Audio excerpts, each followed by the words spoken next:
না, চুপটি করে ঘাপটি মেরে বসে থাকলে তো হবে না। খাজনা আদায়ের বাজনা বেজে গেছে বাবা, তাই সুসুর করে বের করে দাও দেখি। টাকা পয়সা কোথায় কিভাবে ভরে রেখেছো, বার করো। মন্ত্রী মশাই, চাষবাসের অবস্থা খুব খারাপ, বড্ড চাপে আছি। কয়েকটা দিন সময় দিন না, আমি কড়ায় গন্ডায় সব খাজনা মিটিয়ে দেব। তাই বললে হয়? তোকে সময় দিলে যে আমার সময় খারাপ যাবে, তাই ভালোয় ভালোয় যেমন যা আছে দিয়ে দে, না হলে আমিও দেখিয়ে দেবো আদায় কি করে করতে হয়।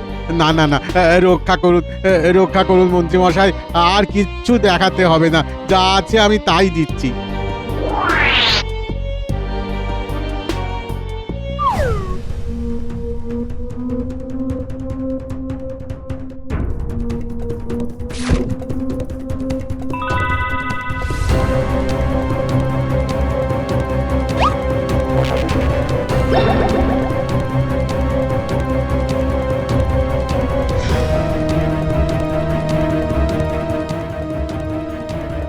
না, আজকের মতো অর্থ সংগ্রহ কর্মসূচি গরমে গরমে বেশ ভালোই হলো। চল চল চল, কাল আবার অন্য গ্রামে গিয়ে অন্য কোনো ব্যবস্থা নিতে হবে।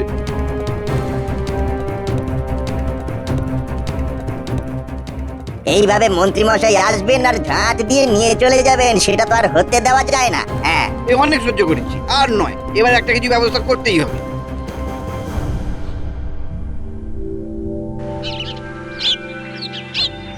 আরে এসো এসো মন্ত্রী, আমি তো এতক্ষণ তোমার কথাই ভাবছিলাম। এ তো আমার পরম সৌভাগ্য মহারাজ।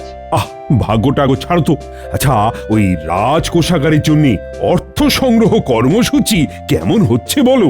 মোটের ওপর খারাপ হচ্ছে না, কয়েকজন বেগরবাই করছে বটে, তবে কি করে খাজনা আদায় করতে হয় সেই কায়দা আমার ভালোই জানা আছে মহারাজ। আমি এক্ষুনি আপনাকে সব খতিয়ান দিয়ে দিচ্ছি। বটে, তা একেবারে সব হিসেব কষেই এনেছো? মন্ত্রী মশাইয়ের যেমন পাকা মাথা তেমনি পাকা কাজ। বুদ্ধিং যস্য বলং তস্য।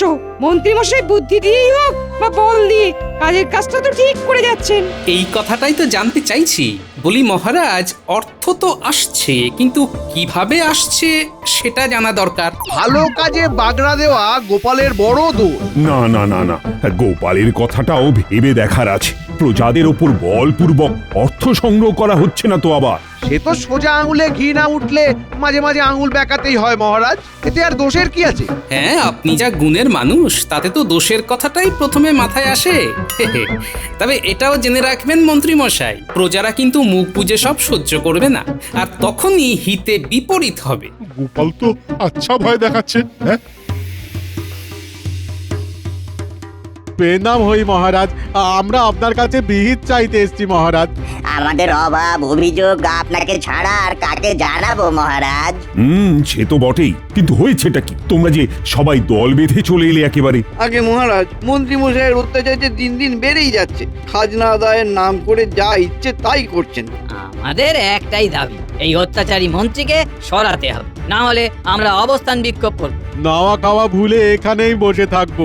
আমার বিরুদ্ধে ওঠা সব অভিযোগ মিথ্যে মহারাজ, এই সব গোপালের উস্কানিতেই হচ্ছে, ওই সবাইকে তাতাচ্ছে। না না, এতে গোপাল দাদার কোনো হাত নেই, মন্ত্রী মশাই মিথ্যে কথা বলছেন।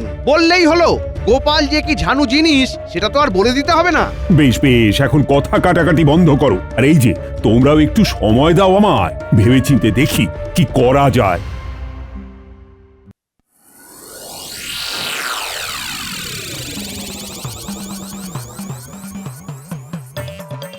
ব্যাপার কি গো?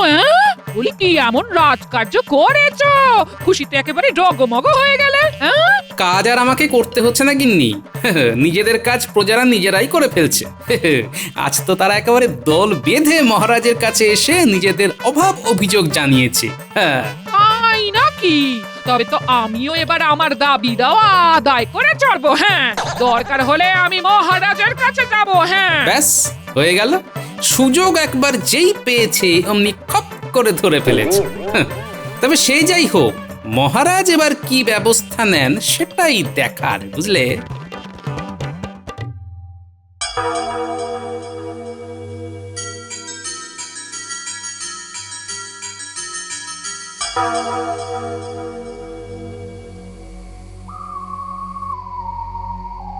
মহারাজ মনে হচ্ছে গভীর কোনো সমস্যায় পড়েছেন। পড়েছি তো বটেই, এবারে একেবারে ঘোরতর সমস্যায় পড়েছি। তাহলে এইভাবে পায়চারি করে বুঝি সেই চিন্তা থেকে বেরোনোর রাস্তা পাচ্ছেন? না না, পাচ্ছি না তো, কিছুতেই কোনো উপায় বের করতে পারছি না। মন্ত্রী নাকি জোর জুলুম করে প্রজাদের কাছ থেকে খাজনা আদায় করছে, এবার তাই প্রজারাও বেঁকে বসেছে। তাহলে তাদের সোজা করে দিলেই হয়। তারা কি আর এমনি এমনি সোজা হবে? তাদের দাবি মন্ত্রীকে রাজসভা থেকে সরাতে হবে। কিন্তু সব দিক না খতিয়ে দেখে আপনি হঠকারী কোনো সিদ্ধান্ত নিতে পারছেন না, তাই তো? একদম ঠিক। কি যে জাঁতাকলে পড়েছি আমি। আর তারপর যা সিদ্ধান্ত নেয়ার সেটা নেবেন। ঠিক বলেছ মহারানী, আমি বরং মন্ত্রী আর গোপালকে নিয়ে ঘুরে দেখব প্রজারা যা বলছে তা সত্যি কিনা। হ্যাঁ, আর দেরি না করে কাল সকাল সকালই বেরিয়ে পড়ব। যাই, এই বেলা মন্ত্রী আর গোপালকে খবর পাঠিয়ে দিই।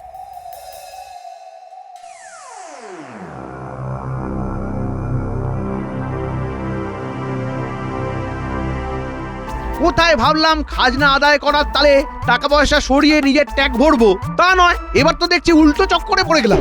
আবার কি নতুন কথা? বরাবরই তো এইরকমই হয়। একরকম ভাবি আর একরকম হয়।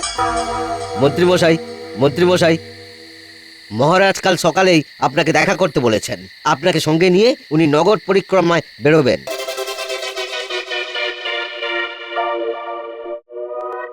ব্যাস হয়ে গেল, এবার ঠেলা সামলাও।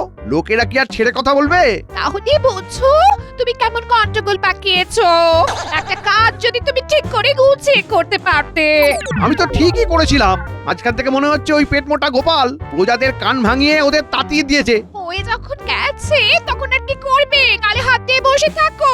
না না, তাই আবার হয়? চুপটি করে বসে থাকলে তো ঘটি বাটি সব চাটি হয়ে যাবে। কিছু তো একটা করতেই হবে, কিছু একটা করতেই হবে। এমন কিছু করতে হবে যাতে ওই প্রজারাই আমার গুণকীর্তন করে। ওই আশাতেই থাকো তুমি। প্রজারা ছুটে ছুটে এসে তোমার নামে বাহ বাহ করবে। শোনো শোনো, লোকের কাছে দানবীর হিসেবে নাম যশ পাওয়া চাচ্ছিখানি কথা নয়। এর জন্য অনেক অনেক অর্থ ব্যয় করতে হয়, আর তাতে সময় লাগে, সময় তো হবেই, না হলে আর এমনি এমনি কি আমার নাম করবে বলো? তবে আমি বলি কি, এর থেকে অনেক সহজ একটা রাস্তা আছে।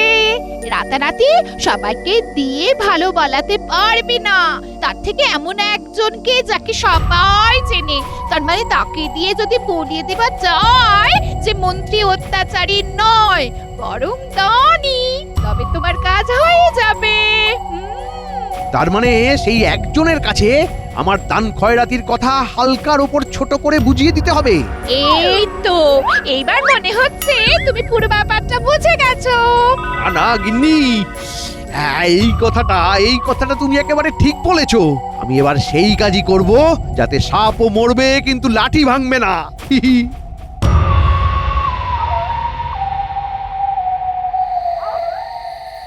ওই দেখ, মন্ত্রীমশাই আসছেন। আমার মনে হচ্ছে মন্ত্রীমশাই এবারে আচ্ছা বেকায়দায় পড়েছেন। না হলে এই সাত তাড়াতাড়ি ছুটে আসেন। বেশ তো, মন্ত্রীমশাইকে কায়দা করে বিপদ থেকে উদ্ধার করব। আর ওই কায়দা থেকেই ফায়দা তুলবো। রে, নিজেদের মধ্যে যেন বেশ কিছুটা সলা পরামর্শ করে ফেললি মনে হচ্ছে। না না, এখনো কিছু করিনি, তবে আপনি বললে করতে হবে। সে তো করতেই হবে। শোন, তোদের একজন বিশেষ ব্যক্তিকে আমার বাড়িতে এনে হাজির করতে হবে। তারপর সেই দৃশ্য দেখে উনি নিজে আমার দানের কথা জানবেন আর সবার কাছে আমার দানের কথা প্রচারও করবেন। আর এইভাবেই আপনার নাম যশ রাজ্যের কোনায় কোনায় ছড়িয়ে পড়বে। এবার বল আমার পরিকল্পনাটা কেমন, বল। এ আর বলার কি আছে? এমন জিলিপির পেঁচ আপনার মাথা ছাড়া আর কার মাথা থেকে বেরোবে? এই, তোরা আমার নিন্দে করছিস না প্রশংসা? আগে আমরা কখনো আপনার নিন্দে করতে পারি? বেশ, তবে যেমন বললাম তেমন করে ফেল। যেভাবেই হোক ওনাকে বুঝিয়ে সুঝিয়ে এখানে হাজির করাতেই হবে। আর তার জন্য তোদের ওর গতিবিধির ওপর নজর রাখতে হবে। যা করার কাল সকালেই করতে হবে, হাতে কিন্তু একদম সময় নেই। আপনি কিচ্ছু ভাববেন না মন্ত্রীমশাই, আমরা ঠিক ফুসলিয়ে নিয়ে চলে আসবো।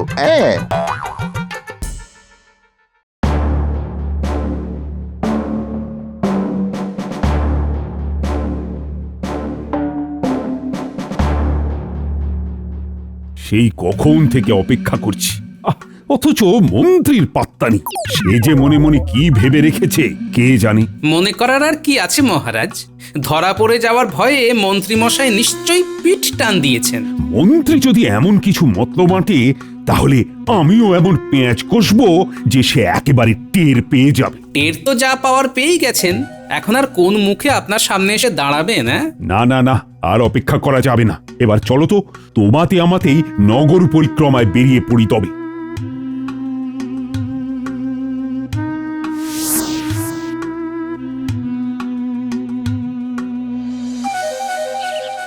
মহারাজ কি কোথাও বেরোচ্ছেন?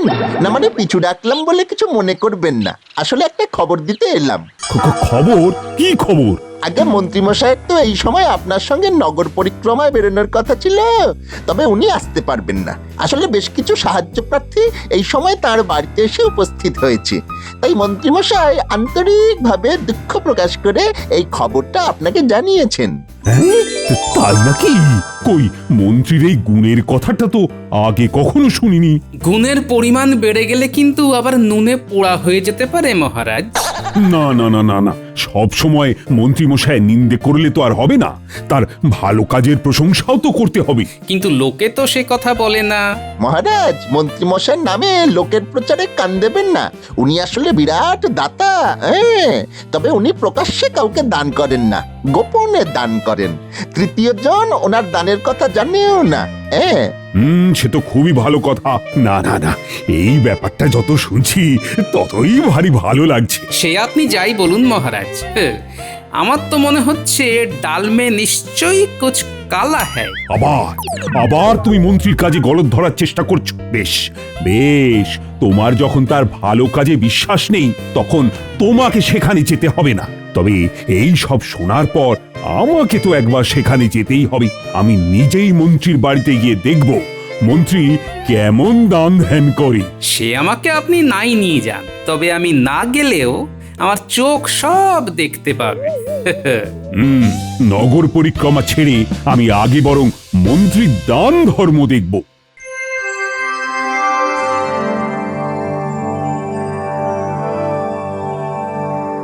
মন্ত্রী গেলে কোথায়? আরে মহারাজ, আপনি! আমার কি সৌভাগ্য যে আপনি স্বয়ং এসেছেন আমার বাড়ি। না এসে আর উপায় কি বলো? তোমার দান ধ্যানের যা খতিয়ান শুনলাম, তারপর তো আর না এসে পারা যায় না। না মানে তেমন কিছু না, আমি দান করতে চাই, তবে যশলাভ করতে চাই না মহারাজ।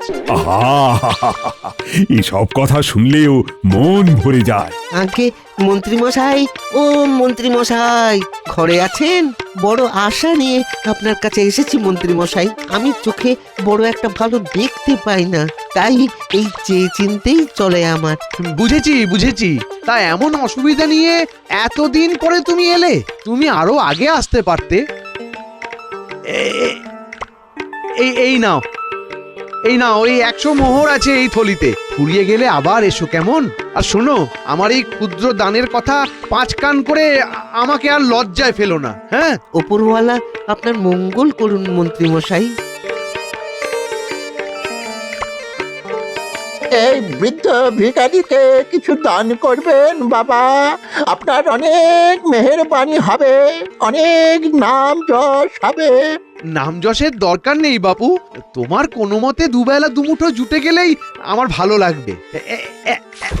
এই নাও, এই নাও, এই 100টা মোহর রাখো এখন, পরে লাগলে আবার এসো। হ্যাঁ, ধন্য আপনি, ধন্য আপনার দান ধ্যান, ধন্য ধন্য।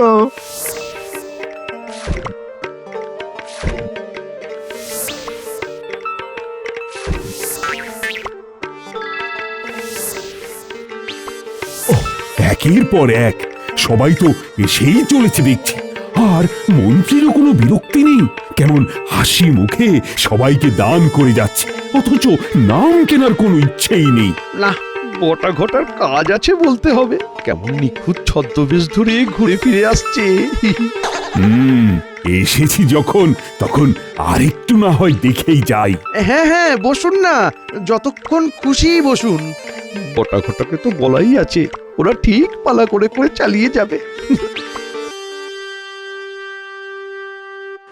এ ব্যাপার কি বলো তো, সে তখন থেকে জ্ঞাত হয়ে বসে আছো। বলি হয়েছেটা কি তোমার? না না, আমার আবার কি হবে? যা হবার সে তো মন্ত্রী মশাইয়ের হবে গিন্নি, আমি তো বসে বসে দেখবো। হ্যাঁ হ্যাঁ, ওই দেখা ছাড়া আর কি বা করতে পারো? এখনো কতক্ষণ এরকম করে দেখবে শুনি? শুধু কি আর আমি একা দেখছি গিন্নি, আমার তো আরো 5 জোড়া চোখ আছে। দেখি তারা এখন কি দেখে আসে। আবার আবার সেই ঘুরিয়ে ফিরিয়ে বলতে শুরু করলে। ঘুরিয়ে ফিরিয়ে কিনা জানি না, তবে দাদু ওদিকে মন্ত্রী মশাই বাড়িতে দেখে এলাম একের পর এক সবাই এসে দান চাইছে। মন্ত্রী মশাই বলে বলে দান করছে, একজন চলে গেলেই আরেকজন আসছে। মন্ত্রী মশাই কোনো বাক বিতণ্ডায় যাচ্ছেনই না, সবাইকে হাসি মুখে মোহরের থলি দিয়ে দিচ্ছে। তুমি যেমন বলে দিয়েছিলে আমরা ঠিক তেমন ভাবে লক্ষ্য রাখছিলাম। মহারাজ ওখানে যাওয়ার পর থেকেই এক এক করে সবাই সাহায্য চাইতে আসছিল। এখনো মহারাজ কেমন হাসি হাসি মুখ করে বসে আছেন দেখে এলাম। মন্ত্রী মশাইয়ের মুখেও কোনো বিরক্তি নেই। আচ্ছা দাদু, ওই মন্ত্রী মশাই যেমন দান ধ্যান করেন, কই আগে তো সেটা জানতাম না। এই দেখো দেখো, মন্ত্রী মশাইকে দেখে শেখো। সে তো বটেই, শিখবো বই কি। তবে নিজের কৃতকর্মের ফল উনি নিজেই পাবেন, একটু অপেক্ষা করো গিন্নি। তার মানে গোলমাল যে একটা কিছু হচ্ছে সেটা দাদু ধরে ফেলেছে। তবে শুধু আমি ধরলে তো হবে না, ধরতে হবে মহারাজকে। পুটি, তুই বরং একটা কাজ কর, তোর বাবা আর তোদের এক প্রতিবেশীকে ডেকে আনতে দেখি। আর বাকিরা শোন, তোদের কাজ শেষ হয়ে যায়নি কিন্তু, তোরা তোদের নজরদারি চালিয়ে যা।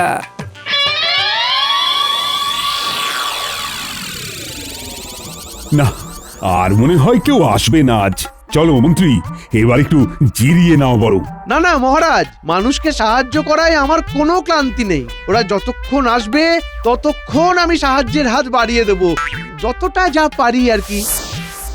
একটার পর একটা ছদ্মবেশ পাল্টে পাল্টে যে অস্থির হয়ে গেলাম। যা বলেছিস ভাই, সব রকমই তো সেজে ফেললাম, আর তো তেমন কিছুই বাকি নেই।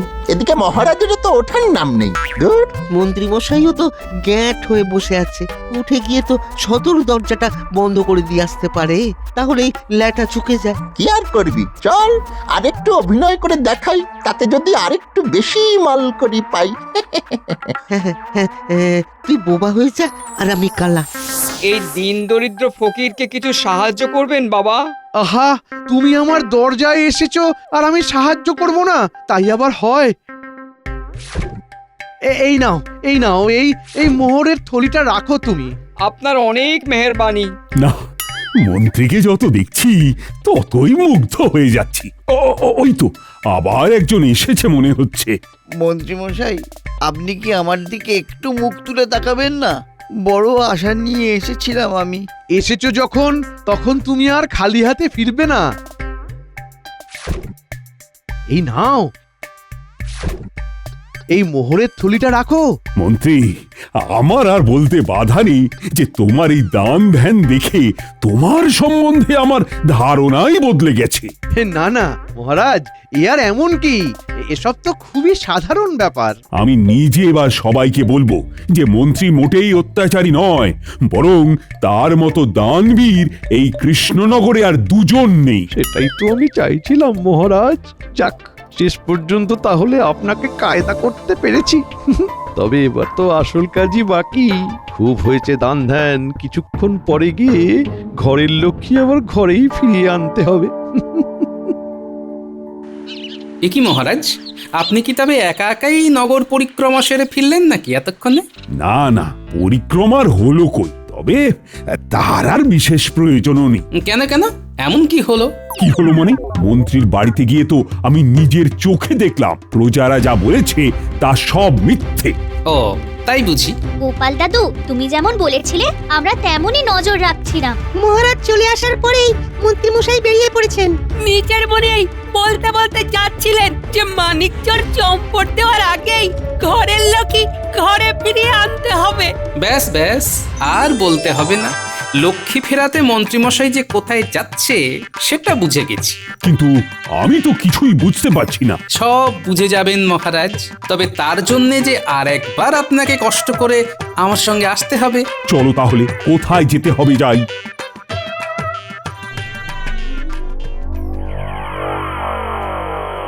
কিরে বটা ঘটা, ভেবেছিস মোহরের থলিগুলো বগল দাবা করে বহাল তবিয়তে গা ঢাকা দিবি? সেগুড়ে বালি, দে দে দে দে দে, দেখি দেখি দেখি আমার মোহরের থলিগুলো আমাকে ফেরত দে দে। না না, পালাবো আর কোথায়? আপনার মোহর আপনাকেই দেব। তার বদলেই তো আপনি আমাদের পুষিয়ে দেবেন।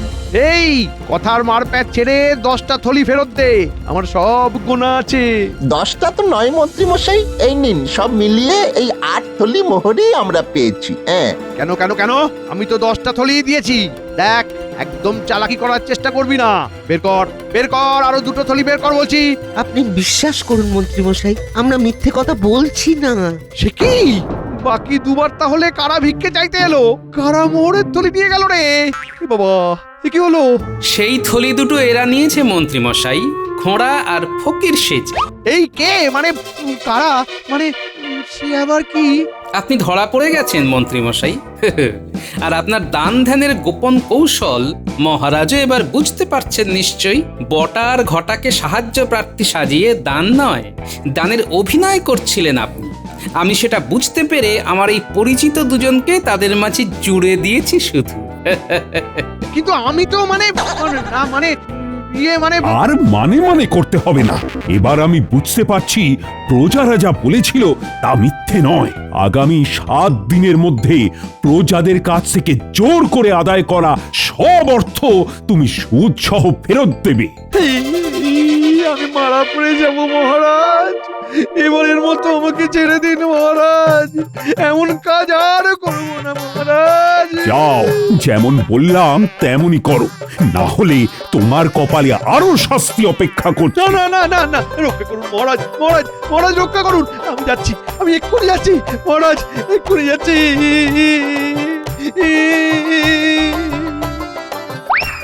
সত্যি গোপাল, তুমি না থাকলে যে কি হতো। মন্ত্রী তো আমাকে বেমালুম টুপি পরিয়ে দিত। সত্যি তোমার তুলনা হয় না গোপাল।